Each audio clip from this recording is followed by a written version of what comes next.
The grating sound of plastic chairs scraping across the floor echoed through the crowded hallway of Brooklyn Community Hospital. Ryan Sterling adjusted the knot of his Italian silk tie for the third time in 10 minutes, feeling the fine fabric tighten around his neck, like an uncomfortable reminder that he was completely out of his element.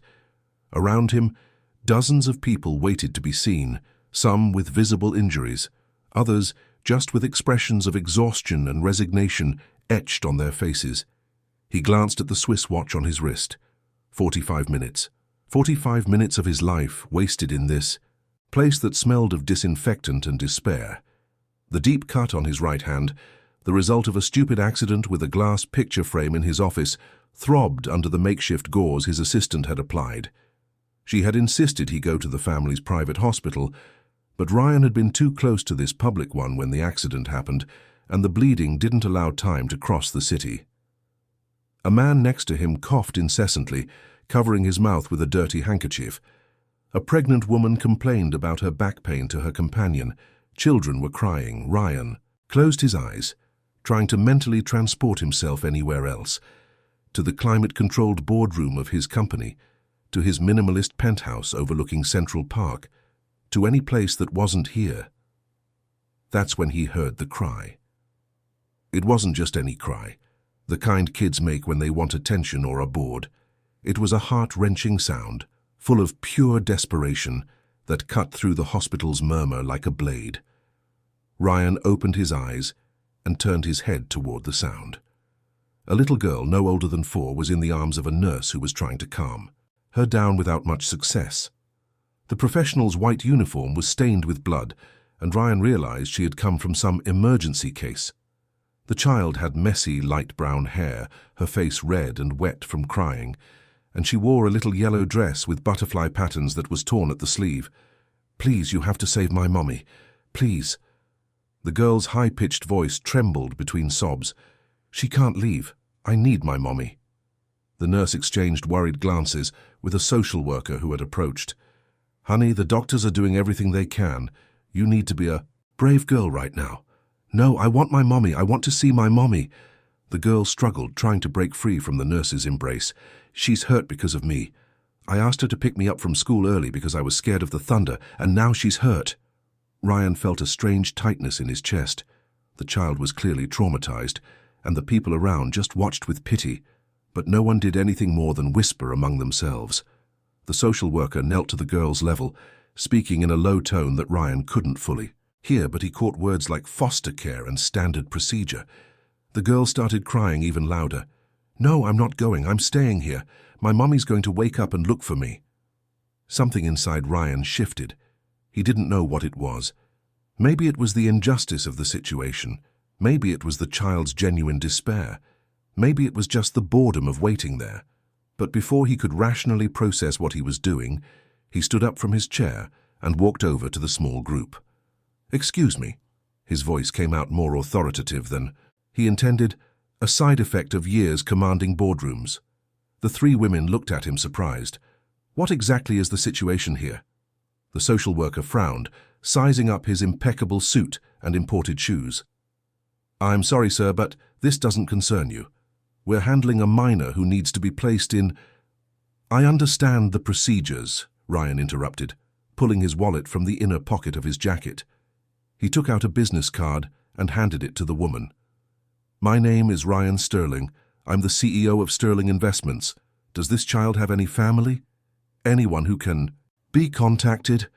The social worker took the card, her eyes widening slightly as she read the name. Everyone in New York knew the Sterling name. The family was practically corporate royalty.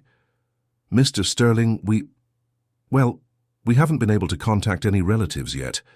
The child's mother was in a serious car accident. She's in the ICU in a medically induced coma. There was no one else in the vehicle. We only found a cell phone that was completely destroyed in the impact." "And the father?" Ryan heard his own voice ask. "We don't know. The girl says she doesn't have a father, that it's always been just her and her mum." The social worker hesitated. "Sir, I understand your concern, but we can't just leave a child without proper supervision. There are protocols. What if I assume temporary responsibility for her?" The words left his mouth before he could stop them. What the hell was he doing? He could barely take care of himself. His fridge only contained mineral water and a bottle of French champagne. He knew absolutely nothing about children. The silence that followed was heavy. The nurse's eyes widened. The social worker opened and closed her mouth a few times, clearly unsure how to respond. The little girl, who had stopped struggling, looked at Ryan for the first time. And that's when it happened. When the child's eyes met his, Ryan felt as if someone had punched him in the gut. It wasn't possible. It simply wasn't possible. Those intense green eyes with that exact shade of jade he knew so well, that had haunted his dreams for years, couldn't be looking at him from the face of this unknown child. He blinked several times, trying to shake off the sudden dizziness. It must be the blood loss, or the shock, or any rational explanation that made sense. But the more he looked, the more the sense of familiarity grew. The shape of her face, still childish but with delicate features, the small, slightly upturned nose, the mouth that, even trembling from crying, had a shape he recognized. Mr. Sterling. The social worker's voice brought him back to reality. "Are you all right? Your hand is bleeding." Ryan looked down and saw that the gauze was soaked with blood. He hadn't even noticed. "I'm fine. As for my proposal, I have sufficient resources to ensure this child is well cared for while her mother recovers. I can hire a professional nanny, provide security, all within the law. I just don't think it's fair to further traumatize a child who is already suffering enough." "Daddy, are you gonna be my daddy?" The girl's little voice cut through the air, so quiet he almost didn't hear it. The world seemed to stop for a second. "What's your name?" Ryan crouched down, ignoring the pain in his hand, to be at the child's eye level. "Isabella. My name is Isabella Marie." The girl wiped her tears with the back of her small hands. "My mum calls me Bella. Marie." The name echoed in Ryan's mind like thunder. It couldn't be. It couldn't be her. After 5 years, after searching for months, after giving up and trying to move on, it couldn't be right now, right like this. "Isabella is a beautiful name," he managed to say, keeping his voice steady despite the internal turmoil. "I'll tell you what, I'm going to help you stay close to your mum, okay? But you need to be brave." The little girl nodded slowly, her huge green eyes fixed on him with a trust Ryan didn't deserve. "You promise you won't let them take me away?" "I promise." And as he made that promise, Ryan felt he was sealing something much bigger than he imagined.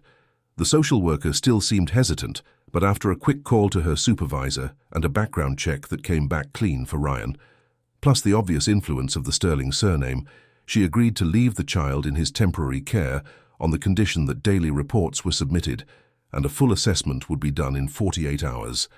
As he signed the necessary paperwork, Ryan could barely keep his hand steady. His mind was racing. Marie. That middle name couldn't be a coincidence, and those eyes, those damn green eyes he'd been seeing in his dreams for 5 years. "Mr. Sterling," a doctor approached, "you need to take care of that hand now, or you'll have more serious problems." He nodded, but before following the doctor, he knelt down again to Isabella. "I'm just going to get this cut taken care of, but I'm not leaving, okay? I'll leave you here with the nurse, and when I get back, we'll go together and try to find out about your mom. Can you see her?" Isabella's eyes lit up with hope. "Can you ask the doctors if I can see my mom?" "I'll try." Ryan had no idea if he could, but faced with that look, it was impossible to say no. The treatment for his cut was quick. 7 stitches and a lecture from the doctor about being careful with sharp objects. He barely paid attention. His head was too busy processing the impossible. As soon as he was released, his hand properly bandaged, he took out his cell phone and made a call. "Dr. Wallace, I need an urgent favor." Ryan's voice was tense as he spoke to the hospital director, an old family friend. "Yes, I'm at Brooklyn Community Hospital. I need information on a patient in the ICU, a car accident victim, admitted today. I don't have the full name, but I know she has a daughter named Isabella Marie." There was a pause as he waited.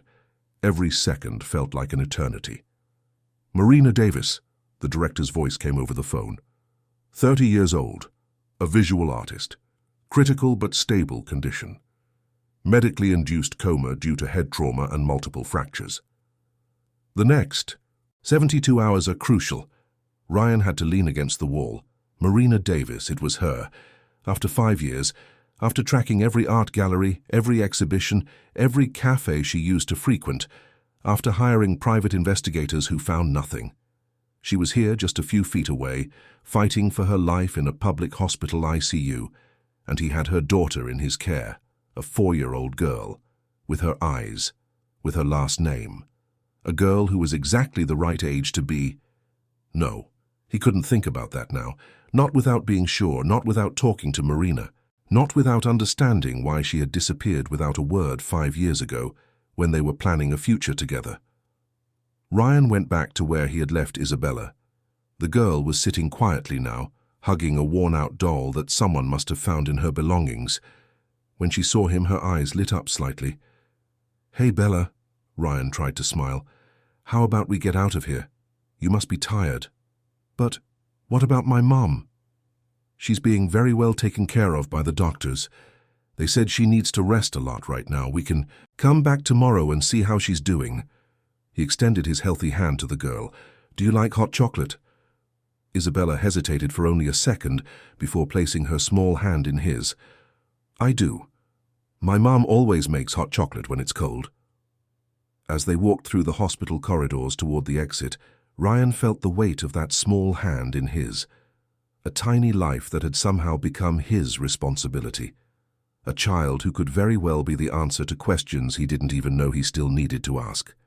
Ryan's penthouse occupied the top floor of one of the most exclusive buildings on the Upper East Side.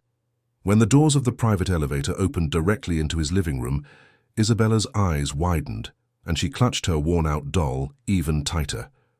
The polished marble floor reflected the indirect lighting like a mirror, and the glass walls offered a panoramic view of the illuminated city. "Wow," she whispered, so softly Ryan almost didn't hear. "This is where I live," he explained, feeling strangely uncomfortable. Suddenly, all this luxury seemed excessive, almost obscene. How had he never noticed how empty this place was? Everything was modern, minimalist, cold. There wasn't a single photo on the walls. No personal objects in sight. It was more like a showroom from an architecture magazine than a home. Isabella walked slowly across the room, her small sneakers making a muffled sound on the floor. She stopped in front of the enormous Italian leather sofa. "Can I sit?" The simple question broke Ryan's heart. "Of course you can. You can sit wherever you want." He hesitated, realizing he had no idea what to do next. Offer food? Put the child to bed? Where would she sleep anyway? He didn't have a guest. Room prepared for a 4-year-old. As if reading his mind, Isabella yawned. "I'm sleepy. Can I sleep?" Yes, of course." Ryan looked around, desperate.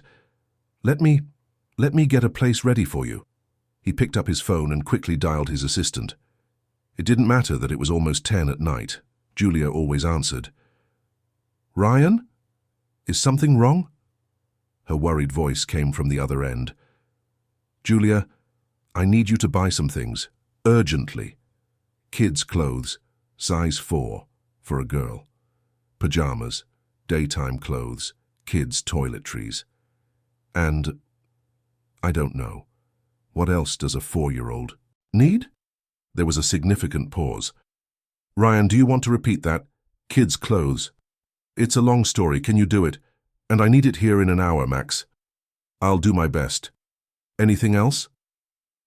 Ryan looked at Isabella, who had climbed onto the sofa and was curled up against the cushions hugging her doll. "Toys, children's books, and maybe a new stuffed animal. Hers looks pretty well loved." He lowered his voice.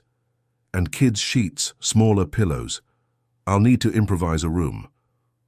"Understood, I'm on it."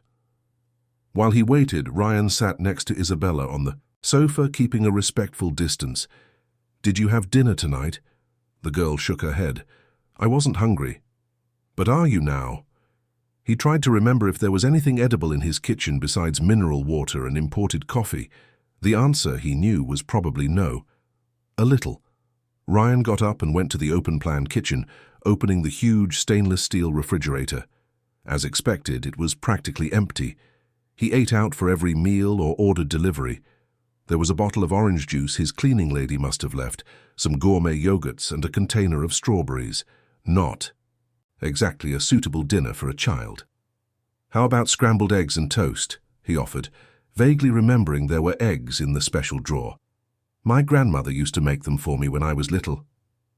It was the first time Isabella smiled, albeit shyly. "I like eggs." Making scrambled eggs couldn't be that hard.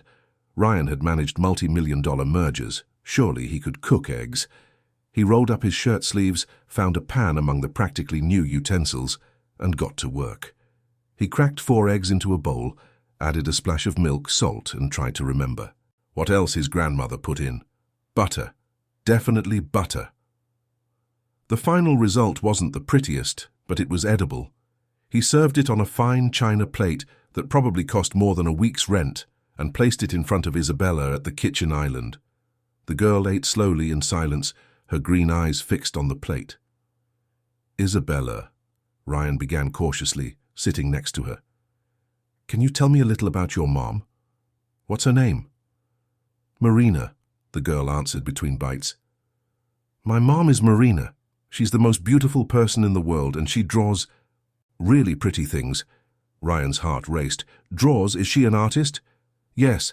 She draws in books, and sometimes she makes big paintings with colorful paints. She has a little studio in our apartment." Isabella looked at him with those frighteningly familiar eyes. "Do you know my mom?" The question caught him off guard. Maybe. A long time ago." "She's really pretty," Isabella repeated, as if it were the most important thing in the world. "Everyone says I look like her, but I think my eyes are different. Hers are more like when the ocean is really green." Ryan swallowed hard. Marina's eyes were exactly like that, sea green, changing shades with the light, and Isabella's eyes were a deeper version of that green, leaning more toward jade. They were the Sterling family eyes. They were the eyes he saw in the mirror every morning. The elevator chimed, announcing Julia's arrival with the shopping bags. For the rest of the night, Ryan found himself immersed in a completely new world, helping Isabella change, finding pajamas that fit, improvising a bed in the guest room with new star-patterned sheets Julia had chosen. His assistant had done an impressive job in such a short time. "My mom always tells me a story before I go to sleep," Isabella said, already tucked under the new comforter, hugging a teddy bear that still had the tag on. Ryan sat on the edge of the makeshift bed, completely at a loss.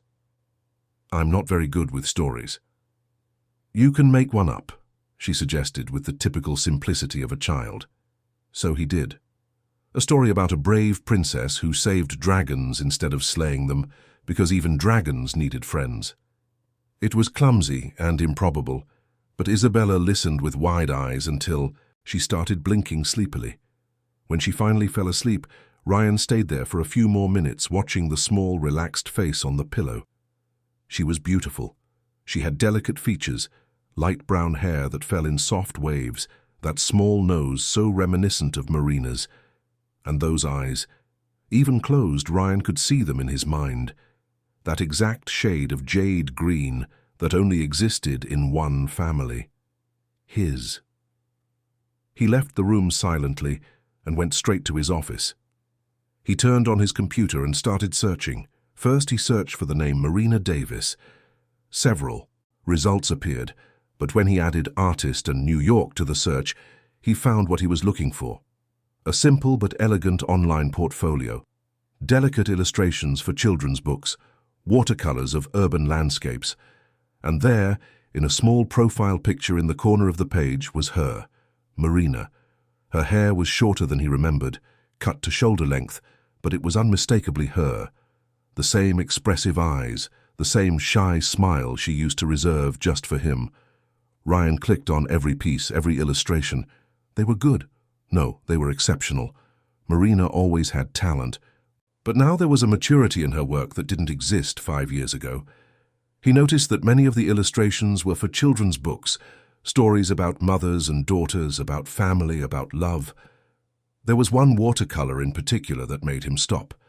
It was a portrait of a woman from behind, holding a small child, both looking at the horizon where the sun was setting. No faces were visible, but there was a tenderness in the posture, in the way the woman held the child. The description simply read, "My greatest treasure." He closed the computer and leaned back in his chair, running a hand over his face. Marina had moved on with her life. She had had a daughter. She had built a career. Without him. The question that had tormented him for 5 years returned with full force. Why? Why had she left? Why had she disappeared completely, changed her phone number, her address without leaving a trace? They had been happy. No, they were more than happy. They were in love. He had plans. He had bought a ring. He was going to propose. And then, overnight, she was just gone. The apartment they shared was empty. Her belongings had vanished, and there wasn't a single note, not a single explanation. He had searched desperately, called all her friends, visited her family upstate, hired detectives. Nothing. It was as if Marina Davis had evaporated. Eventually, he had to accept that she didn't want to be found, that she had left of her own free will, and that had broken him in ways he didn't know were possible. Now she was here, in this city, all this time, with a daughter who was 4.5, according to his quick calculation, which meant Marina was pregnant when she left. Pregnant, and she hadn't said a word. Ryan felt anger bubble in his chest, mixed with hurt and confusion. But stronger than all of that was the need to know. He needed answers. He needed to know if his suspicions were correct. He needed to know if Isabella was his daughter. In the following days, a strange routine was established. Ryan woke up early, something that had never been a problem, but now he woke with a different purpose. Isabella was a morning person, and he would find her already awake, sitting in the living room, drawing in a new sketchbook Julia had provided. "What are you drawing?" he asked on the second morning, sitting next to her with a cup of strong coffee. "My family," she answered without looking up, focused on the colored pencil strokes. "Look, this is my mom, this is me, and this is my dad." Ryan looked at the drawing. It was typical for a child, stick figures, but there was something touching about it. The mother figure was colored in vibrant shades. The little girl was holding her hand, smiling, and on the other side, also holding hands, was a tall man with a green streak for eyes. "Your dad?" he asked, his voice coming out hoarser than he intended. "I don't know him," Isabella explained, adding more details to the male figure. "But I always draw him the same way.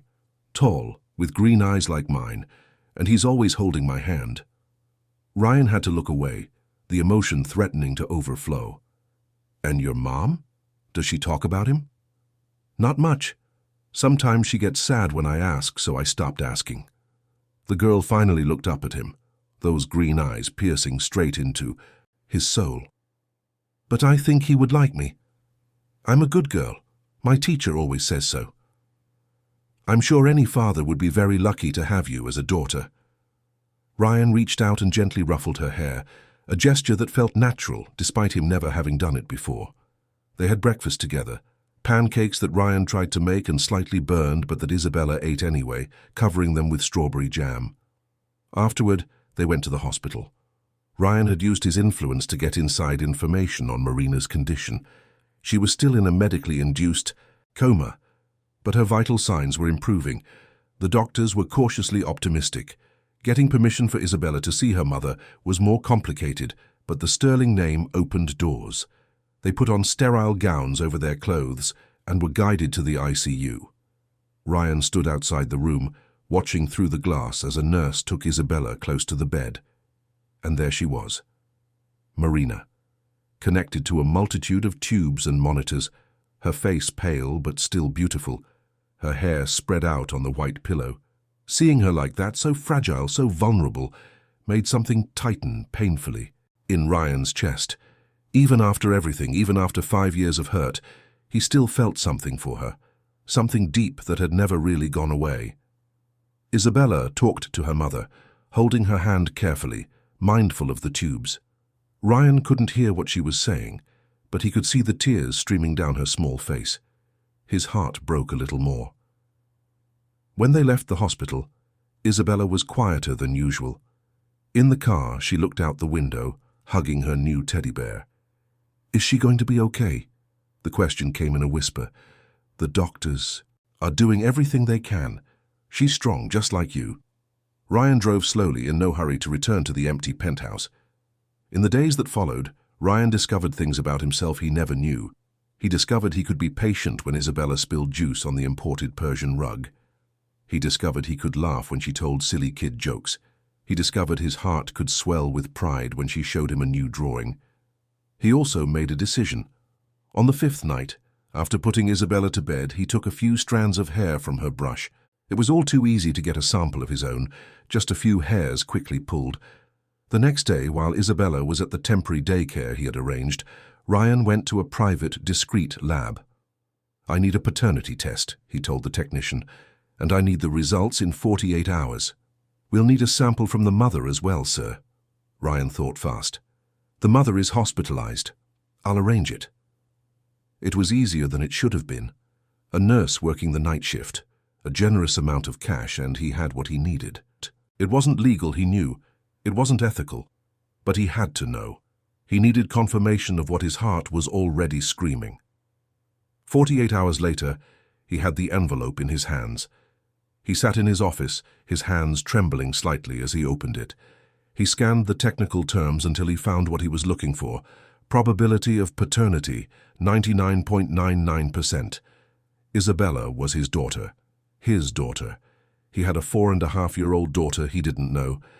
A girl who drew imaginary families with a father she had never met. A child who had his eyes, his DNA, half of him running through her veins. And Marina had hidden this from him. She had taken away not just herself, but his daughter too. The first smiles, the first words, the first steps, all stolen from him.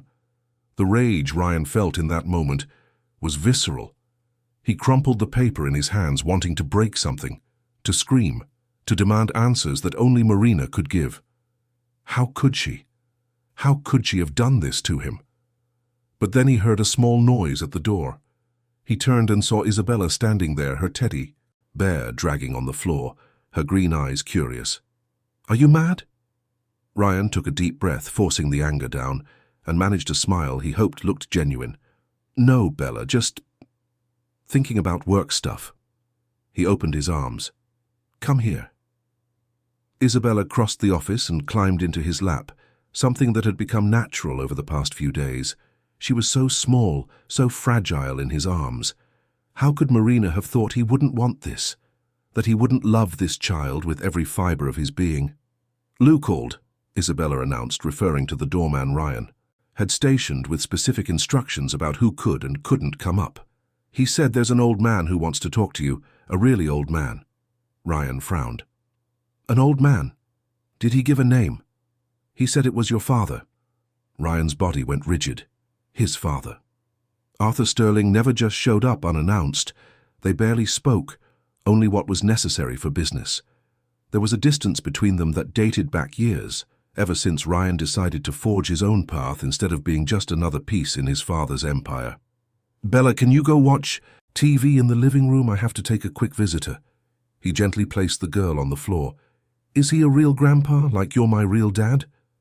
The innocent question was like a knife to Ryan's chest. She didn't know. She didn't yet know that the man who had taken her in out of kindness was in fact her biological father. "He's my father, yes, but he's not your grandpa, Bella. At least not in the way you think." "Not yet," he added mentally. "Go on, okay? Turn on the cartoon channel." When Isabella left, Ryan authorized Arthur's assent. He stood behind his desk, arms crossed, prepared for the confrontation that was sure to come. He had no idea what his father wanted, but he knew it wasn't anything good. Arthur Sterling never brought good news. The elevator opened and his father entered the penthouse with the commanding presence he always had. Arthur was 72, but he didn't look it. Tall, perfectly coiffed grey hair, an impeccable English suit, an upright posture. He was the living image of power and control. "Ryan," the voice was deep, measured. "I heard you're housing a child." Straight to the point, as always. "So what? Since when is my personal life any of your business?" since you decided to involve the Sterling name in an irregular situation. Arthur walked through the room, observing everything with a critical eye. That's when he saw Isabella in the adjacent living room, sitting on the sofa watching cartoons. His eyes narrowed. Is that the child? Yes. And there's nothing irregular. Her mother is hospitalized. She needed temporary care, I offered. End of story. End of story. Arthur took a few steps toward the living room, studying Isabella from a distance. Ryan saw the recognition dawn in his father's eyes, those unmistakable green eyes. How old is she? 4.5. Ryan kept his voice neutral, but he was trembling inside. Arthur turned slowly to face him, his face pale. Tell me, it's not what I'm thinking. I don't know what you're thinking, Dad. Why don't you enlighten me? There was a heavy silence. Arthur took several deep breaths, as if preparing himself for something. Ryan, I need to talk to you, in private. Now. They went into the office. Ryan closed the door and waited, his arms still crossed in a defensive stance. Arthur walked to the window, standing with his back to his son for a long moment. The mother's name, Arthur finally said. Is it Marina Davis? Ryan's blood ran cold. How do you know? Arthur turned, and for the first time in his life, Ryan saw something akin to remorse on his father's face. Because I met her, almost 5 years ago. What? Ryan took a step forward, his hands clenched into fists. What are you talking about? Sit down, Ryan. This is going to be a long conversation. I'm not sitting down. You're going to explain to me right now what the hell you're saying. Arthur ran a hand over his face, a tired gesture Ryan rarely saw. 5 years ago, when you were dating that artist, I had her investigated. Standard procedure when my children get seriously involved with someone. You did what? Ryan's voice was dangerously low. I found out she came from a simple family from upstate. No resources, no connections. I thought she was after your money. Arthur held up a hand when Ryan tried to interrupt.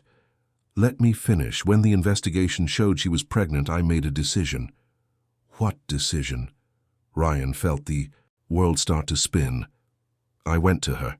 I offered her money, a lot of money, for her to leave and never contact you again. Arthur pronounced each word with difficulty, as if they were poison in his mouth.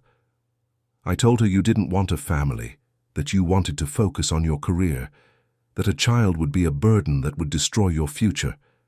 I told her you were too young, that you weren't ready. Ryan had to lean on the desk. The room was spinning. You did what? I thought I was protecting you. I thought I was saving you from a mistake that would change your life forever. Arthur's voice trembled. She cried a lot, begged me to let her talk to you, but I told her you already knew, that you had sent me to handle the situation. You lied. Ryan could barely form the words. You lied to her. You made me out to be a monster. You made it seem like I was rejecting my own child. I didn't know the child was yours. She didn't tell me, but I deduced it from the way she reacted, the way she protected her belly when she cried. Arthur took a step toward his son. Ryan, Get out. Ryan's voice was cold, controlled, but filled with a fury he had never felt before. Get out of my house now. Son, let me explain. I'm not your son. Ryan advanced, and Arthur took a step back, surprised. A father doesn't do that. A father doesn't destroy his son's life like that. You didn't just take Marina from me. You took my daughter. You stole 4 years of my life with her. The first smiles, the first words, everything. Everything I could have had. I was trying to protect you. Protect me. Ryan laughed, a bitter, humorless sound. You destroyed me. I spent 5 years thinking Marina had abandoned me. 5 years wondering what I had done wrong. 5 years with a hole in my chest that never closed. And all along it was you. You did this. Arthur seemed to have aged 10 years in the last few minutes. I was wrong. I see that now. When I saw that little girl, those eyes, I knew immediately, and I felt... He stopped, his voice breaking. I felt a regret I didn't know I was capable of feeling. Your regret changes nothing. It doesn't bring back the lost time. It doesn't erase the pain you caused. Ryan opened the office door. I want you to leave, and I don't want you near my daughter. Ever. Ryan. Ever. Ryan's voice echoed through the penthouse. Isabella appeared at the living room door, frightened. He took a deep breath, forcing himself to calm down. Leave, Dad. Before I do something we'll both regret. Arthur looked one last time at Isabella, his eyes filling with unshed tears. Then he nodded and walked to the elevator. Before getting in, he turned one last time. I'm so sorry, Ryan, more than you can possibly imagine. The doors closed, and he was gone. Ryan stood there, shaking with rage and shock. It all made sense now.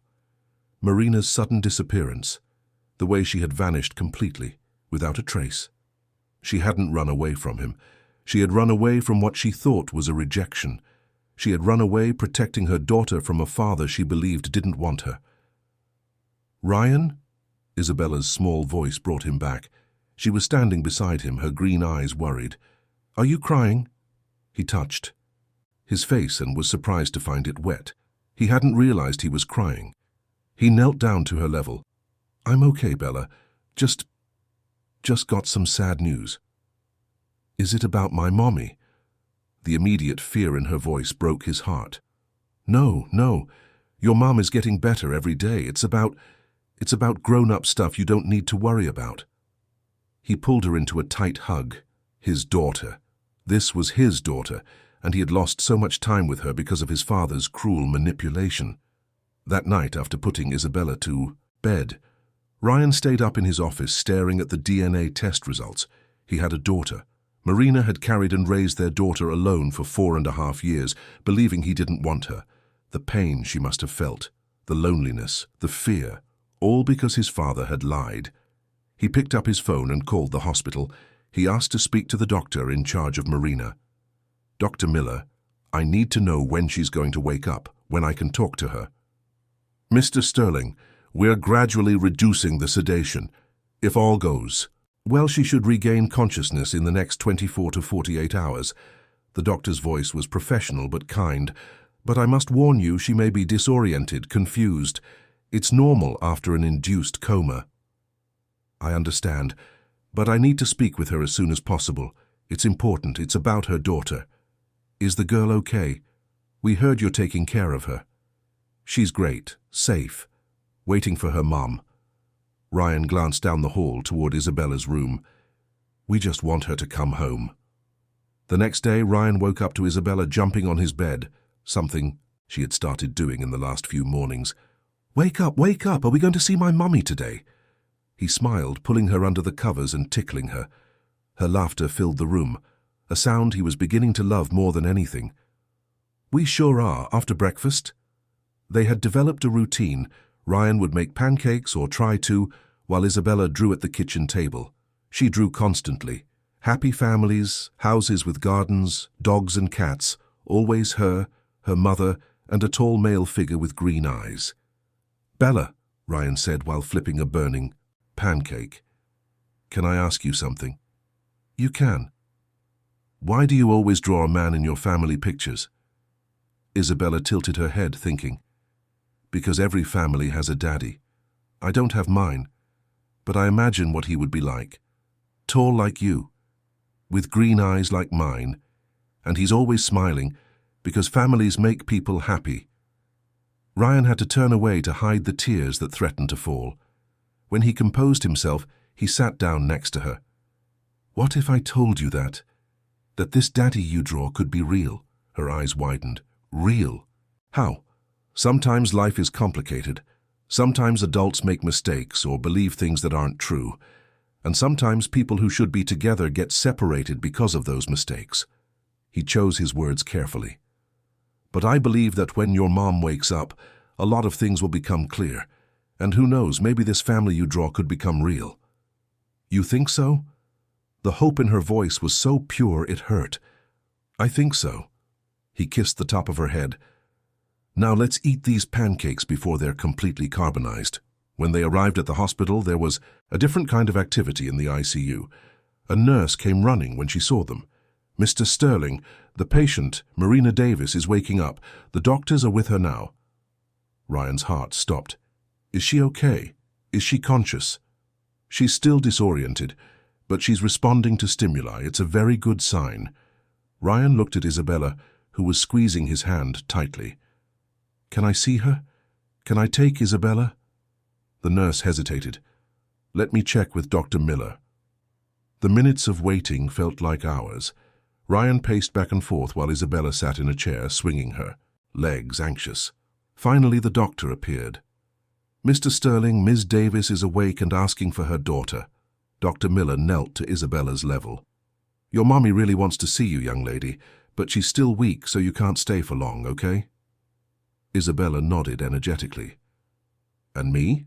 Ryan asked. Can I see her too?" The doctor looked at him for a long moment. She asked who was taking care of her daughter. When we told her your name, she became very agitated. "Perhaps it's best to let the girl go in first and then—" "I understand." Ryan knelt in front of Isabella. "Go see your mom, Bella. Tell her you're okay, that you're being very brave, and tell her there's someone here who really needs to talk to her." Isabella hugged him tightly before following the nurse. Ryan stood outside the ICU watching through the glass. He saw Isabella enter the room, saw the moment Marina saw her. Even from a distance, even through the glass, he could see the tears streaming down Marina's face as she opened her weak arms for her daughter. Mother and daughter embraced, and Ryan felt his heart break and mend all at once. Marina was alive. Marina was awake. And soon, very soon, he would have the answers he needed. He would have the chance to explain, to tell the truth about what really happened. But when his eyes met hers through the glass, what he saw wasn't relief or happiness. It was fear. Marina was looking at him with genuine fear, pulling Isabella closer, as if protecting her daughter from him. And Ryan understood. To Marina, he was the man who had rejected her, the man who didn't want their daughter, the monster his father had created with his lies. How could she know that none of it was true? How could she trust him after everything she believed he had done? 2 hours later, when Isabella finally left the room, she was accompanied by a social worker. The woman approached Ryan with a serious expression.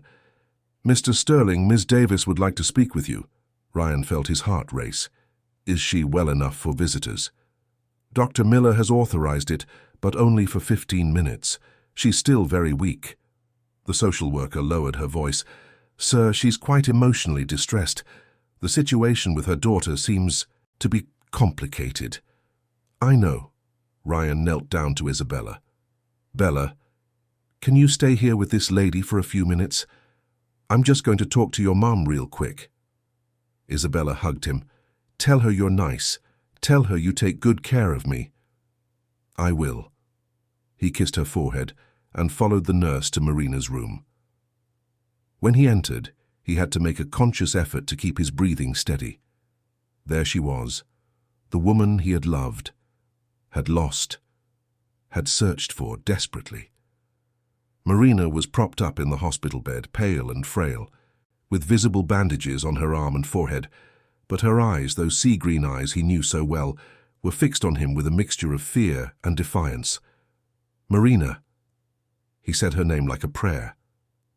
"Don't come any closer." Her voice was hoarse, weak, but firm. "Stay where you are." Ryan stopped a few feet from the bed, his hands raised in a gesture of peace. "I'm not going to hurt you. I would never hurt you."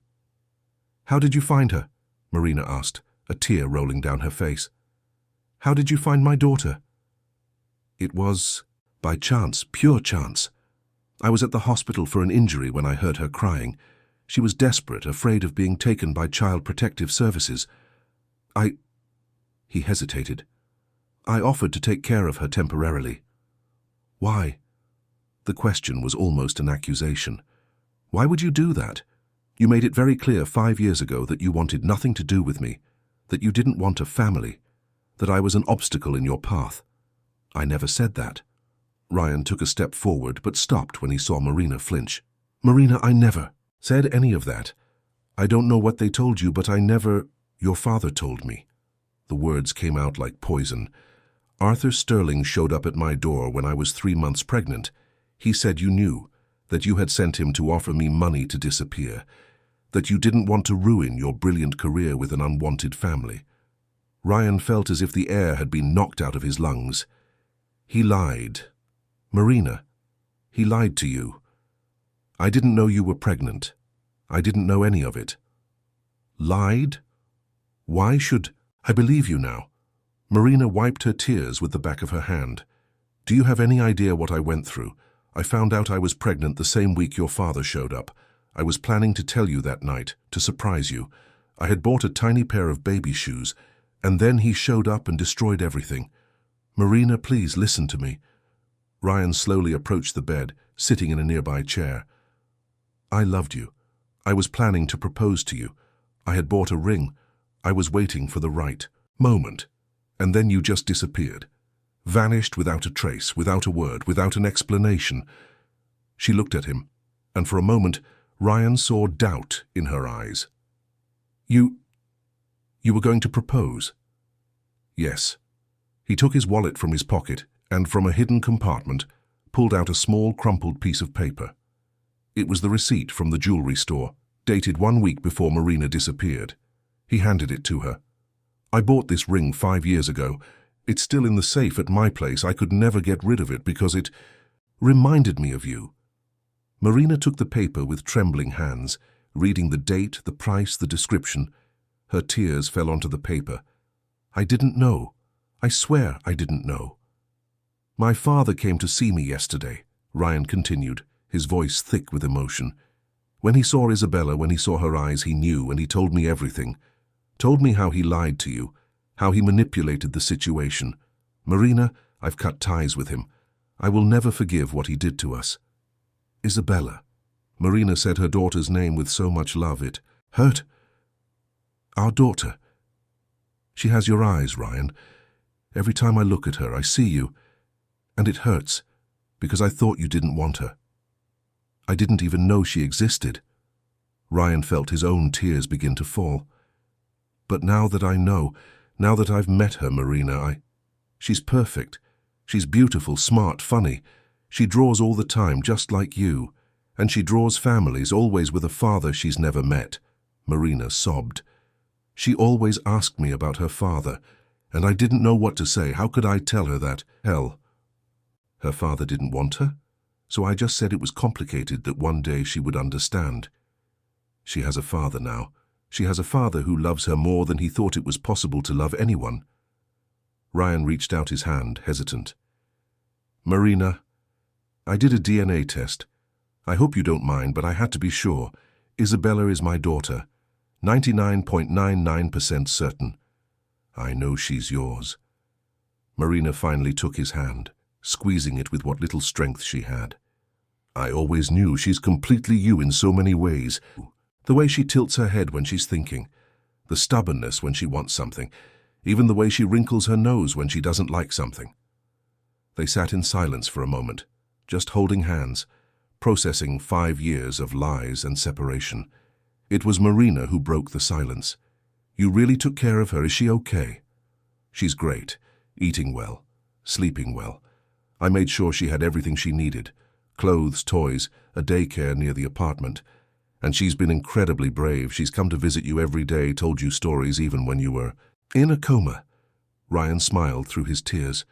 She loves you so much. And you? Marina asked softly. Do you still feel something for me? Or was it just for Isabella that you offered to take care of her? Ryan looked into her eyes, those eyes he had loved from day one. When I first saw you in the ICU, hooked up to all those machines, my heart almost stopped. Even after 5 years, even with all the pain, I never stopped loving you, Marina. Never. I tried to move on, but you were always here. He touched his chest. Always. Fresh tears streamed down Marina's face. I never stopped loving you either. Even believing you didn't want me, even raising Isabella alone, I could never forget you. There's a box in my closet with our pictures that I couldn't bring myself to throw away. Isabella has asked me about the man in the photos several times. What did you tell her? I told her he was someone I knew a long time ago, someone who was important. Marina squeezed his hand tighter. Ryan, I'm so sorry. I'm so sorry for believing the lies. I'm so sorry for not looking for you, for not giving you a chance to explain. You have nothing to be sorry for. You were pregnant, vulnerable. My father is a powerful, intimidating man. You did what you thought was best to protect our daughter. He lifted her hand and kissed it gently. But now the truth is out, and now we can decide what to do from here. What do you want to do? Marina asked, her eyes searching his. I want to be Isabella's father. I want to be there for every birthday, every drawing, every bedtime story. I want to make up for lost time. He hesitated. And I want a chance, Marina. A chance to win back your heart. A chance to be the family we were always supposed to be. Before Marina could answer, the nurse came in. I'm sorry, but you need to rest. Your vitals are getting a little unstable. Ryan nodded, standing up. Marina, you need to recover. When you get out of here, when you're well, we'll talk about everything calmly. No rush, no pressure. Ryan, she called before he left. Thank you for taking care of our daughter, for not giving up on finding the truth. Always, he promised. I will always take care of you both. When he left the room, he found Isabella waiting anxiously. So? Did she like you? Did you tell her you make pancakes? Ryan laughed, scooping the girl into his arms. We talked a lot. And you know what? Your mum is getting out of the hospital soon, and she's going to need someone to take care of her while she recovers. I'll take care of her, Isabella announced immediately. You're a great caregiver, but it'll be hard on your own, so I was thinking maybe you two could stay at my place until your mum is all better. What do you think? Isabella's eyes lit up. For real? My mum is going to live with us? With us. The words resonated in Ryan's chest. This child already saw them as a unit, as a family, and maybe, just maybe, they could actually become one. In the following days, Marina recovered quickly. The doctors were impressed with her progress. Ryan visited daily, sometimes with Isabella, sometimes alone. They talked for hours, rebuilding the trust that had been shattered, filling in the 5-year gaps. Marina told him about the lonely pregnancy, about the fear she felt. She told him about Isabella's birth, about holding her daughter in her arms for the first time and crying, because the baby had her father's green eyes. She told him about the difficult nights, the doubts, the moments she almost called Ryan but didn't have the courage. Ryan told her about the months of desperate searching, about visiting every place they used to go together, hoping to find her, about how he eventually had to accept that she didn't want to be found, about the years he spent focused only on work, trying to fill the void she had left. There's something I need to show you, Marina said during one of his visits. She took out the new phone Ryan had bought for her, since hers was destroyed in the accident. She showed him pictures, hundreds of pictures of Isabella growing up. I took a picture of her every month on her birthday. I wanted to have a record in case you ever wanted to meet her. Ryan scrolled through each photo with tears in his eyes. Baby Isabella, tiny and perfect. Isabella taking her first steps. Isabella on her first day of school. Every important milestone he had missed, but that Marina had carefully documented. Can I have copies? He asked, his voice choked with emotion. They're all yours too. Marina smiled, still fragile but genuine. She was always ours. A week after their revealing conversation, Marina was discharged from the hospital. She would still need physical therapy for some of the fractures, but she was out of danger. Ryan had already prepared everything at his apartment. He transformed one of the guest rooms into a proper room for Marina, with a comfortable bed, organized medications, and even fresh flowers on the nightstand. When they arrived at the penthouse, Marina stopped at the entrance, taking in the space. It's different, less sterile. Ryan laughed. Isabella happened.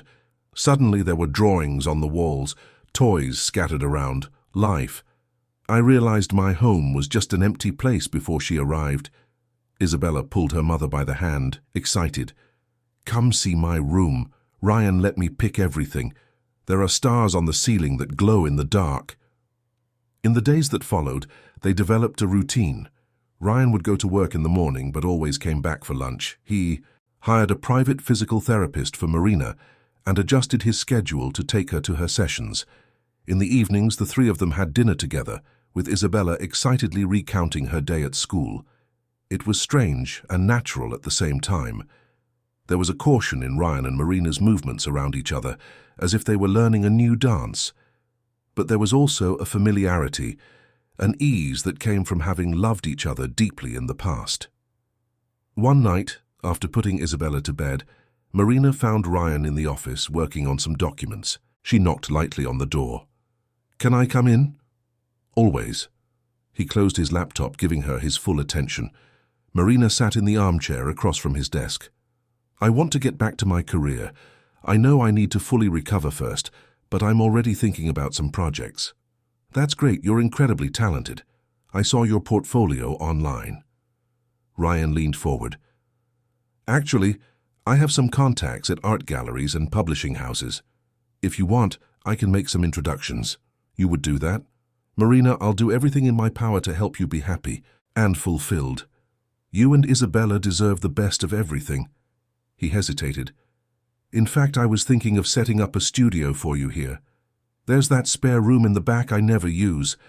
It has amazing natural light. It would be perfect for painting." Her eyes filled with tears. "Why are you being so good to us?" "Because you're my family." The answer came out simple, honest. "And because I love you. I still love you, Marina. I never stopped." She stood up and walked over to him, her still slightly trembling hands resting on the desk. "I love you too, I always have. But I'm scared, Ryan, scared to believe this is real, that it won't end." Ryan stood up, taking her hands in his. "It is real, and it won't end. We lost 5 years because of lies. I'm not going to lose another day. I want to build a life with you. I want to marry you. I want Isabella to have a real family." "Marry me," Marina whispered. "Yes, but not right now. First, I want you to recover completely. I want us to have time to reconnect, to rebuild our trust. I want to do it the right way this time." He gently pulled her closer. "But I want you to know that's my intention. I want to spend the rest of my life with you." Marina rested her forehead against his, the two of them staying like that for a long moment, just feeling each other's presence. When they finally separated, there was a smile on her lips. "One step at a time, then." "One step at a time," Ryan agreed. In the following weeks, life began to take on a new shape. Ryan kept his promise and transformed the back room into a complete studio for Marina. Professional easels, a light table, paints of every quality, imported brushes. When she saw the space for the first time, she cried. "It's perfect," she whispered, running her hands over the materials. "It's everything I've ever dreamed of having." "Then create," Ryan encouraged. "Create your art. Conquer the world. I'll be here supporting you every step of the way." And she did. Slowly, as her physical recovery progressed, Marina returned to painting. At first it was just sketches, then simple watercolors, but soon she was immersed in larger projects, illustrations for children's books that publishers began to commission after Ryan made some connections. "You didn't have to do that," Marina said one night, after he announced he had secured a meeting with one of the country's largest children's book publishers. "I can get work on my own." "I know you can. You're talented enough. I'm just opening a few doors. The rest is all your merit," Ryan smiled. "And I'm selfish. I want to see you shine." The meeting was a success. Marina signed a contract to illustrate a series of 5 books. When she came home radiant with happiness, Ryan was waiting with non-alcoholic champagne and a cake Isabella had helped make. "Congratulations, Mommy." Isabella jumped into her arms. "You're going to be famous." "I'm already famous. I'm the mom of the most amazing girl in the world." Marina covered her daughter's face with kisses, making her laugh. Ryan watched them with a smile. This was his family, his reason for being. How had he lived without this for so long? As Marina grew stronger, both physically and emotionally, the dynamic between her and Ryan changed. Conversations became easier, silences more comfortable. They began to have small moments of intimacy, nothing explicit because, of Isabella, but significant. A hand holding another during a movie, a soft kiss on the forehead when saying goodbye in the morning, hugs that lasted a little longer than necessary. Isabella noticed everything. Her drawings began to change. The figures of the mother and father she drew were now closer, sometimes holding hands, always smiling. One day, she showed a drawing to Ryan. "Look, I drew the three of us at the park, and there's a puppy too. Can we get a puppy?" Ryan laughed. "We'll see. I need to talk to your mom about that first. She'll say, yes, she always says families need a pet." Isabella tilted her head, the gesture so much like Ryan's that Marina smiled when she saw it. "Are you going to stay with us forever?" The question, so direct and innocent, made Ryan kneel to her level.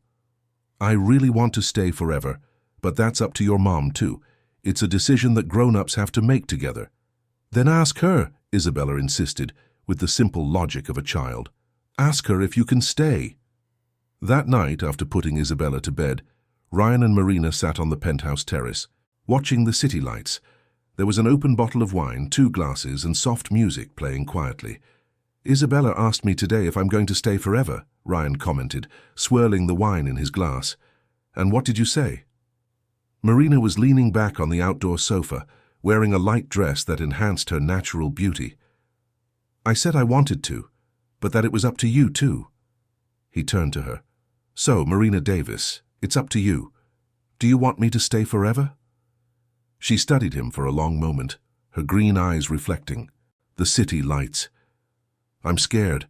I'm still scared I'll wake up and find out this was all a dream, or worse, that it will end suddenly like it did last time." "It won't end." Ryan took her hand. "This time there are no lies between us, no secrets.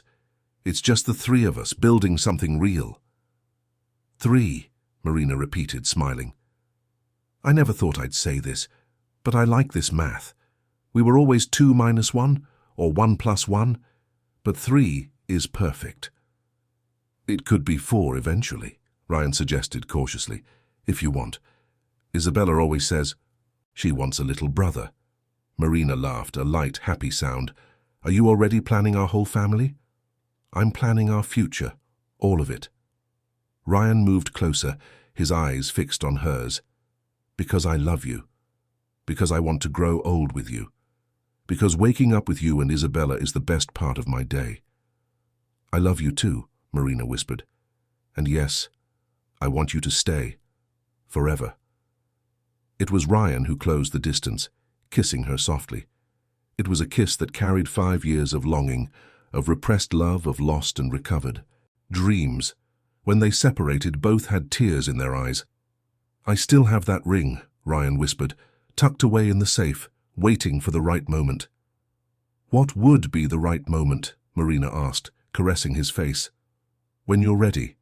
When there are no more doubts or fears. When you know for sure that this is forever." The months passed, and life flowed with a harmony neither of them had ever experienced. Marina was thriving professionally, her illustrations gaining recognition. She even landed an exhibition at a renowned gallery on the Upper East Side, with Ryan making sure to be at the opening, as proud as if he had painted every canvas himself. Isabella was growing up happy and secure. At school, her family drawings were different now. No longer an imaginary father figure, but the real Ryan, with all the details a 5-year-old could capture. Her teacher commented to Marina about the positive change in the girl's behavior. "She's more confident, more open. Whatever you're doing at home, it's working," the teacher had said. "We're being a family," Marina had replied simply. Finally. Ryan had changed too. His employees noticed he arrived at the office earlier and left. On time, something unthinkable before. He smiled more, was more patient, more human. Julia, his assistant, commented that she had never seen him so happy. "It's Marina and Isabella," he explained. "They changed everything." But not everything was perfect. There was a missing piece, a wound that still needed to heal. Arthur Sterling. Ryan hadn't spoken to his father since that terrible night of revelations. He ignored his calls, left his messages unanswered. The anger was still there, deep and painful. It was Marina who brought it up. "Ryan, we need to talk about your father." They were in the kitchen, Ryan preparing dinner while Marina chopped vegetables. Isabella was in her room doing homework. It was such a normal domestic scene that Ryan almost forgot about the unresolved issues. "There's nothing to talk about. He's not part of my life anymore." Ryan's response was harsher than he intended. "He's Isabella's grandfather." Marina put the knife down. "And I know what he did was terrible. I'm not saying we should forget or forgive easily, but holding on to this grudge isn't just hurting him, it's hurting you too. He stole 5 years of our lives, Marina. How can you even think about forgiving him?" "I'm not saying to forgive, I'm saying to consider giving him a chance to meet his granddaughter. Not for him, but for her." Marina gently touched Ryan's arm. "Isabella deserves to know her whole family. And your father, as wrong as he was, is family." Ryan was silent, processing her words. He knew Marina was right. He knew the anger he felt toward his father was consuming a part of him. But forgiving seemed impossible. "I'll think about it," was all he could manage. Days later, Arthur Sterling made another attempt to connect, but this time it wasn't through calls or messages. He sent a letter hand-delivered by his driver. Ryan read it alone in his office, his hands shaking. The letter was long, handwritten in the elegant script Ryan had known since childhood. In it, Arthur admitted all his mistakes. He detailed how his arrogance and desire to control his son's life had led him to make terrible decisions. He asked for forgiveness, not expecting to receive it, but needing to express it. And at the end, there was a simple request, the chance to meet his granddaughter. Just once. Just to see her. To apologize. And to Marina in person, and to try to start mending the mistakes of the past. Ryan read the letter 3 times. On the third read, "The tears finally came." His father, the strong, unshakable man he knew, was begging. He was showing a vulnerability Ryan had never witnessed. He showed the letter to Marina that night. She read it in silence, her own tears falling on the paper. "What do you want to do?" she asked when she finished. "I don't know. Part of me is still so angry, but another part, a part that maybe my daughter is teaching me about second chances, thinks we should at least consider it. Then let's consider it together." Marina intertwined her fingers with his. "But it has to be on our terms, and it has to be good for Isabella." It took another week for Ryan to make the final decision. He called his father, the first time he had spoken to him since that night.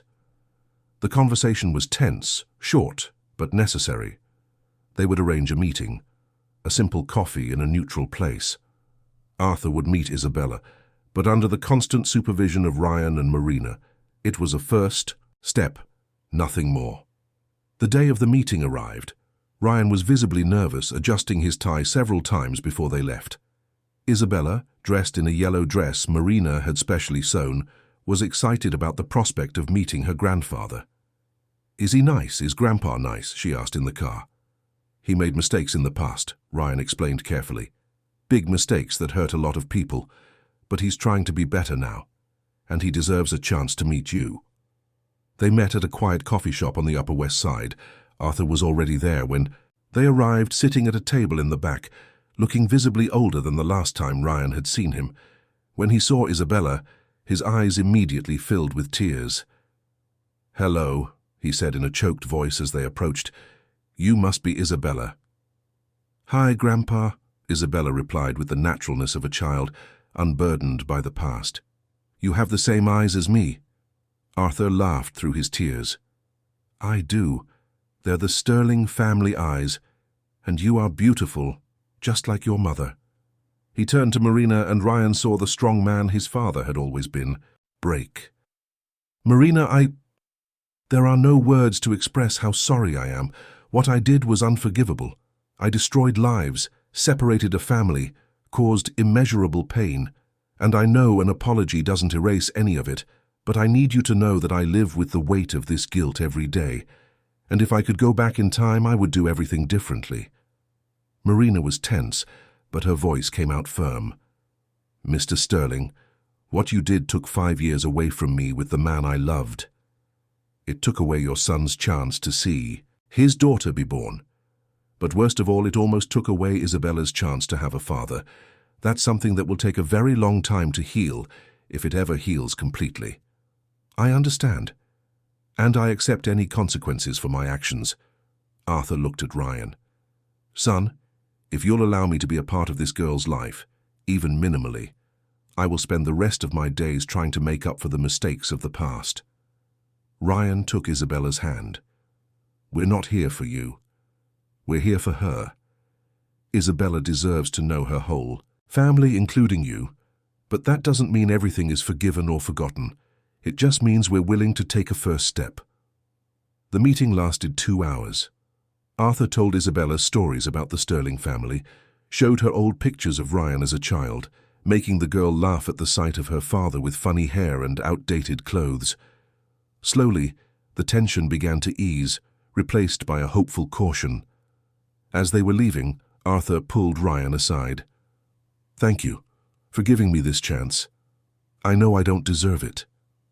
"You don't," Ryan agreed. "But I'm learning that second chances are sometimes necessary. Marina taught me that. Isabella taught me that. They are wise women." Arthur smiled faintly. "Take good care of them, and don't make the same mistakes I did. Family is everything. I learned that far too late." In the months that followed, Arthur became a gradual presence in their lives. Not frequent, not intimate, but present. He showed up for Isabella's birthdays, for school performances, always respectful, always trying to make amends. The relationship between father and son was still strained, but there was hope for healing. Isabella's 5th birthday was a significant celebration. Ryan and Marina organized an intimate party at the penthouse, with school friends, a butterfly theme, and a huge 3-tiered cake that made the birthday girl's eyes sparkle. "This is the best birthday of my life," Isabella declared, wearing a gold paper crown Ryan had placed on her head, "because I have my mom and my dad here together." The party was magical. Ryan watched Marina interact with the other mothers, laughing and talking with a lightness she didn't have when they first met. She was happy, fulfilled, and that made his heart overflow with joy. When the party ended and the guests had gone, including Arthur, who had stayed just long enough to give his gift and sing happy birthday, the 3 of them remained on the terrace, Isabella sitting between her parents, still wearing her crown. "Make a wish, Bella," Marina encouraged, pointing to a shooting star streaking across the sky. Isabella squeezed her eyes shut, her little hands clasped in intense concentration. When she opened them, she smiled mysteriously. "I can't tell, or it won't come true." "Is it a good wish?" Ryan asked, hugging his daughter. "The best wish of all." She yawned. The emotional day, finally, taking its toll. "But I think it's already coming true." After putting Isabella to bed, Ryan and Marina returned to the terrace. The sky was clear, the stars shining brightly. It was a perfect night, warm and full of promise. Ryan had been planning something for weeks, and the moment had finally arrived. "Marina," he began, taking her hands, "these last few months have been the happiest of my life. Having you and Isabella here, building this life together, is more than I ever dreamed of." "Ryan," Marina started, but he gently placed a finger on her lips. "Let me finish, because if I don't do this now, I'll lose my nerve." He smiled nervously. 5 years ago, I bought a ring I was supposed to give you over a romantic dinner, with candles and everything, but life had other plans, and for all those years, I kept that ring as a reminder of what we lost." He pulled a small velvet box from his pocket. It was old, the edges slightly worn with time. When he opened it, it revealed a delicate ring with an emerald in the center, surrounded by small diamonds. The green stone shone under the starlight. "An emerald," Marina whispered, her eyes filling with tears. "The color of your eyes. And her eyes. I chose green because it reminded me of you, because your eyes would turn this shade when you were happy. Ryan got down on one knee, holding the ring. Marina Davis, you are the love of my life. You always have been, always will be. We lost 5 years because of lies and manipulation, but I won't lose another day. Will you marry me? Will you make this family, which we already are in our hearts, official? Marina was crying openly now, her hands covering her mouth. For a moment that felt like an eternity. She said nothing, just looked at Ryan, at the ring, at the man she had always loved. Then, finally, she nodded, unable to form words. I need to hear you say it, Ryan pleaded gently. Yes, Marina finally managed, laughing through her tears. Yes, yes, 1,000 times yes. Ryan placed the ring on her finger, and it fit perfectly, as it always should have. He stood up and kissed her, a kiss full of promises of futures, of families, of eternal love. When they separated, they were both laughing and crying at the same time. Mommy, Ryan. A sleepy little voice came from the terrace door. Isabella was there, holding her teddy bear, rubbing her eyes. Why are you guys crying? Come here, sweetie, Marina called her over. When Isabella ran into her arms, she showed her the ring. Ryan asked me to marry him. We're going to be a real family now. Isabella's eyes widened, and then she let out a shriek of joy so loud it probably woke up half the building. For real, you're getting married? I'm going to have a real daddy. You've always had a real daddy, Ryan corrected, pulling them both into a hug. But now we're going to make it official. My wish came true, Isabella shouted, jumping up and down. I wished for you to get married. The shooting star heard me. The three of them stood there on the terrace, wrapped in an embrace under the stars, a family finally complete. It was a perfect moment, a moment they would cherish forever. The wedding was planned for 6 months later. It wouldn't be a grand ceremony. Marina didn't want that. It would be something intimate, just family and close friends, in a small chapel overlooking the ocean in the Hamptons. Isabella was ecstatic about being the flower girl and spent hours drawing dresses and flowers. During the preparations, Ryan noticed a change in himself. He was more present, more focused on what truly mattered. His father was also making genuine efforts to connect with the family. He showed up one day with a gift for Marina, a complete collection of rare professional paints he had ordered from Europe. For your art, Arthur had said shyly. I heard you were looking for these specific colors. Marina, surprised and touched by the gesture, accepted gratefully. Thank you, Mr. Sterling. Arthur, he corrected gently. Please, call me Arthur, or Grandpa if you prefer. He looked at her with honest eyes. I know I can't erase the past, but I can try to build a better future. In the following months, something unexpected happened. Marina started feeling sick in the mornings. Nausea, dizziness, a sensitivity to smells that wasn't there before. Ryan, ever attentive, noticed the signs. Marina, when was your last... You know, he began delicately one morning after she had to run to the bathroom for the 3rd time that week. She paused, thinking. Then her eyes widened. It can't be. Let's find out. Ryan was already grabbing the car keys. Now. The drugstore test was bought, taken, and waited for, with an anxiety that made the 3 minutes feel like 3 hours. When the 2 lines appeared, Marina and Ryan stared at the small plastic stick as if it were an alien artifact. We're pregnant, Marina whispered, a hand automatically going to her still flat stomach. We're having another baby. Ryan spun her around, laughing and crying at the same time. This time I'll be here.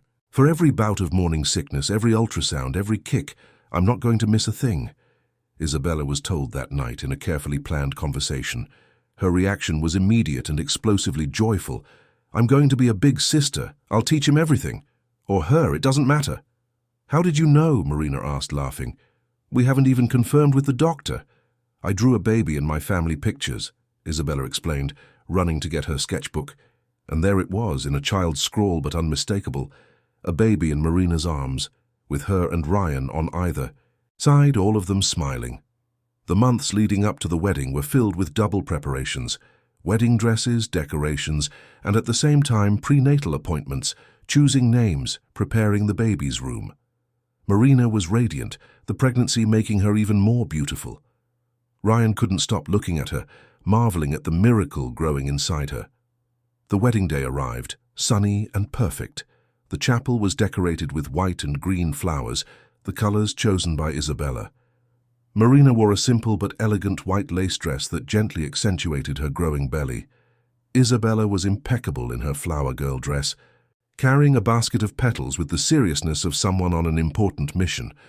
When Marina walked down the aisle, Ryan felt his legs go weak. She was beautiful, perfect. And finally, after so long, she would officially be his wife. Arthur, sitting in the front row, discreetly wiped away tears. Julia, Ryan's assistant, was crying openly. It was a moment that everyone there knew had been earned through much suffering and perseverance. The vows were written by them. Ryan went first, his voice trembling with emotion. "Marina, you are my past, my present and my future. 5 years ago, I lost you and thought I would never be happy again. But fate, or maybe the desperate cry of a little girl in a hospital, brought us back together. And this time, I promise that nothing will ever separate us.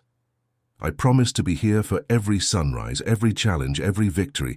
I promise to be the husband you deserve and the father our daughters need." "Daughters?" Marina questioned, smiling through her tears. "I have a feeling it's a girl," Ryan whispered, making the small congregation laugh. Marina took a deep breath before reciting her vows. "Ryan, when I met you, I was an artist struggling to make a name for myself. You saw a talent in me that I doubted myself. You loved me in a way I had never experienced. And when I thought I had lost you forever, when I thought raising our daughter alone was my penance, every look into her green eyes reminded me of the love we had. Today we rebuild that love on a foundation of truth and forgiveness. I promise to love you on all our days, the good and the bad. I promise to be the wife and mother our family deserves." When the officiant declared them husband and wife, the kiss was met with applause and tears. Isabella threw petals in the air, shouting, "Hooray!" with childish enthusiasm. It was perfect. It was theirs. The reception was on the beach, in a structure set up especially for the event. Small, intimate, with string lights that glowed against the evening sky. Ryan and Marina had their first dance as husband and wife on the sand, barefoot, with the waves lapping at their feet. Isabella didn't want to be left out and joined them, creating a moment the photographer captured perfectly. "This picture is going on the living room wall forever," Ryan declared when he saw it later. The following months were a whirlwind of preparation for the new family member's arrival. The nursery was decorated in soft shades of green and yellow, neutral until they found out the sex. Isabella participated in everything, giving her opinion on every detail, practicing how to change diapers on her dolls. For the gender reveal ultrasound, the whole family went. Arthur, Marina, Ryan and Isabella all squeezed into the small room anxious. When the doctor announced, "It's a boy," Isabella jumped out of her chair. "I'm going to have a little brother. I'll teach him how to draw." Ryan hugged Marina, kissing her forehead. "A son. We're having a son." "Are you disappointed it's not another girl?" Marina joked.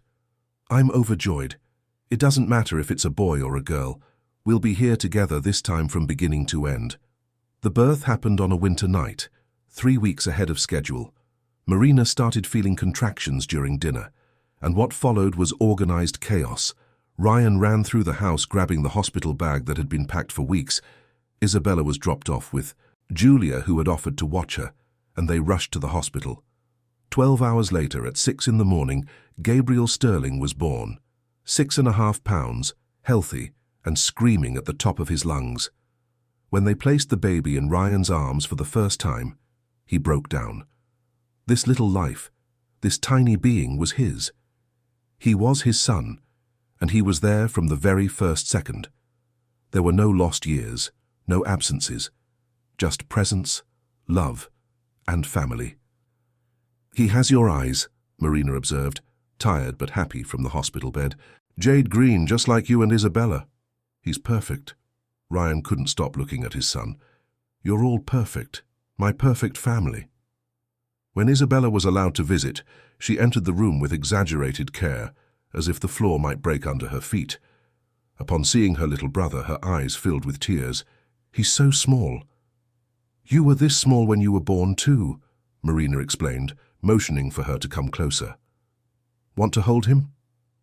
Under Ryan's careful supervision, Isabella held Gabriel for the first time. The baby, who had been crying, immediately calmed down in his sister's arms. "He likes me," she whispered in awe. "Of course he does. You're his big sister. You're going to be the most important person in his life." Ryan captured the moment with his phone, knowing that picture would be a treasure forever. The first few months with Gabriel were challenging but filled with joy. Sleepless nights, endless diapers, constant feedings. But Ryan was there for all of it. He woke up for the middle-of-the-night feedings, changed diapers with the same efficiency. He closed multi-million-dollar deals, and rocked his son to sleep singing songs he didn't even know he knew. Marina returned to her studio as soon as she recovered from childbirth, but now she divided her time between her art and her family. Her illustrations began to gain even more depth, influenced by the experience of being a mother for the second time, but this time with the full support of her partner. Arthur was a present and dedicated grandfather. He visited regularly, always bringing gifts, always willing to help. His relationship with Ryan, though still scarred, had transformed into something healthier. They weren't as close as Ryan might have liked, but there was mutual respect, and above all, love for the family they had built, even if through a winding path. 2 years passed in the blink of an eye. Gabriel grew into a smart and energetic boy who followed his sister everywhere. Isabella, now 7, was a devoted big sister, teaching Gabriel to draw, to tell stories, to be kind. One morning, Ryan woke to find Marina already standing at the bedroom window watching the sunrise. He hugged her from behind, resting his chin on her shoulder. "What are you thinking about?" "About how life changes," she answered softly. "About how 5 years ago I was alone, scared, raising a daughter without a father, and now I look at this home and I see a real family with love and laughter and memories being made every day." "Regret saying yes?" Ryan joked. "Never. Not for a second." Marina turned in his arms. "You know they want to do a story on us?" "Who?" "That lifestyle magazine. The editor said our story would be inspiring. A couple who found each other again, overcame obstacles, built a family." Marina bit her lip. "I think we should do it. Maybe our story will help other people believe in second chances." Ryan considered it for a moment. "If you think it's important, then let's do it." The interview was conducted in their home, with photos of the family in various settings. Isabella and Gabriel participated with the spontaneity of children, telling funny stories about their parents, showing off their drawings, just being themselves. The journalist asked the inevitable question, "How did you manage to overcome 5 years of separation? How did you rebuild the trust?" Ryan and Marina exchanged a look, a silent dialogue that only couples who know each other deeply can have. It was Ryan who answered, "Forgiveness, and the willingness to start over. We could have been stuck in the past, in the hurt, in the anger, but we chose to look forward. We chose to believe that the love we had was worth fighting for." "And Isabella's presence helped," Marina added. "She was the living proof that our love had created something beautiful. It was impossible to look at her and not want to fight for this family." The article came out 2 months later, with a beautiful family photo on the cover.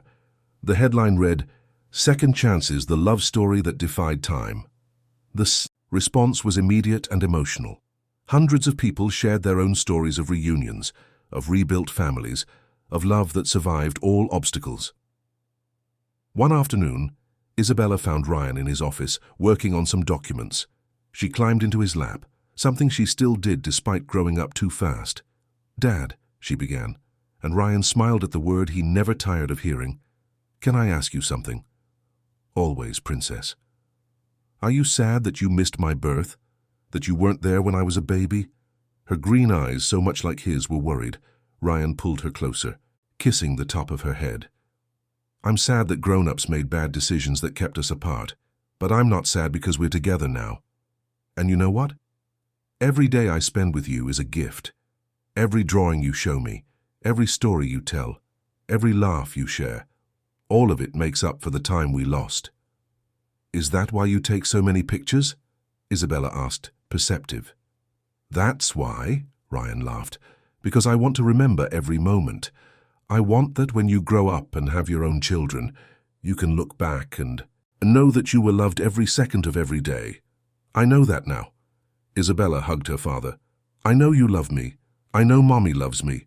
And I know we're the luckiest family in the world. That night, with the children asleep and the house quiet, Ryan and Marina sat on the sofa, flipping through photo albums. There were old pictures of the two of them from when they were young and in love. Pictures of Isabella's birth that Marina had taken alone, tears coming to Ryan's eyes as he saw what he'd missed. Pictures of Marina's hospitalization, of a small, scared Isabella. And then the pictures changed. They became happier, more complete. Ryan appearing, the family forming, Gabriel arriving.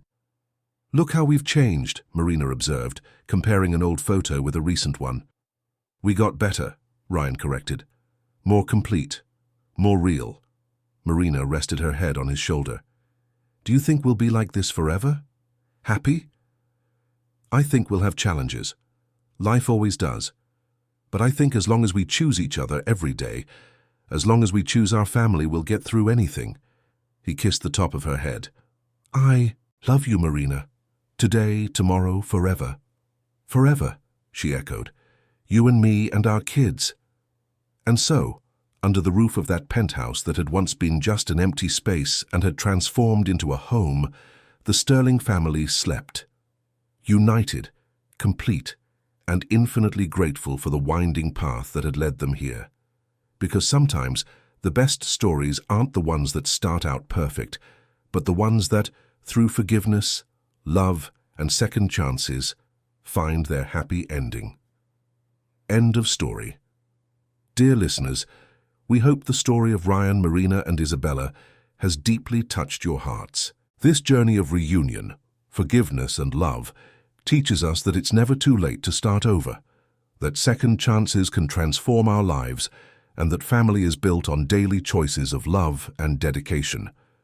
If this emotional narrative resonated with you, be sure to subscribe to our channel and hit that notification bell so you don't miss any of the stories we bring you daily. Leave a like if you believe in second chances and the power of true love.